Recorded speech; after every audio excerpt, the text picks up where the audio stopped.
बढ़ जाता, कभी सरसों तेल का रेट बढ़ जाता, कभी दाल का रेट बढ़ जाता। ये सब समस्याएं हैं। तो मैं मानता हूं कि सरकार का बेहतर नियंत्रण बाजारों पर होना चाहिए। महंगाई अगर है तो उसका लाभ किसी किसान को या किसी उसको नहीं मिल रहा है। ये सारा लाभ जो है बिचौलिए खा रहे हैं और सरकार बेहतर तरीके से इसको व्यवस्थित करे और बाजार पे नियंत्रण करे और ये चीजें लोगों को आसानी से आसान दरों पे मिलनी चाहिए, ये मेरा मानना है। देखिए, सीधी सी बात है कि महंगाई है, इसमें कहीं मैं कोई आपत्ति व्यक्त नहीं करता हूँ, महंगाई है।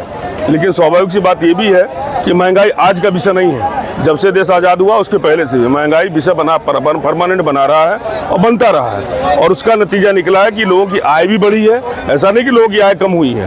फिलहाल इन 2014 की आज की अगर बात करते हैं तो लोगों की आय बढ़ी है। मैं एक सरकारी कर्मचारी हूँ, मैं अपना अनुभव बता दे रहा हूँ। उससे पहले मेरा बेसिक 5200 रुपये था और 7000 रुपये हुआ करता था। 5200 प्लस 1800, आज मेरा बेसिक करीब 40,000 रुपये है। तो हमारे जैसे लोगों के लिए अगर महंगाई बढ़ती है या बढ़ी है तो मैं मानता हूं कि महंगाई उस हिसाब में, जब आपका आय बढ़ेगा, मूल सूचकांक बढ़ेगा, तो उस आधार पर महंगाई बढ़ेगी। हाँ, ये जरूर है कि मुझे लगता है कि जो बेसिक आवश्यकता है लोगों की, खाने पीने की चीज़ें हो गई या खाना बनाने की चीज़ें हो गई, उन चीज़ों पर सरकार का नियंत्रण होना चाहिए।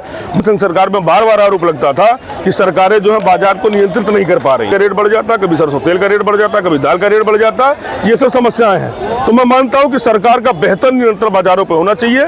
महंगाई अगर है तो उसका लाभ किसी किसान को या किसी उसको नहीं मिल रहा है। ये सारा लाभ जो है बिचौलिए खा रहे हैं और सरकार बेहतर तरीके से इसको व्यवस्थित करे और बाजार पे नियंत्रण करे और ये चीजें लोगों को आसानी से आसान दरों पे मिलनी चाहिए, ये मेरा मानना है।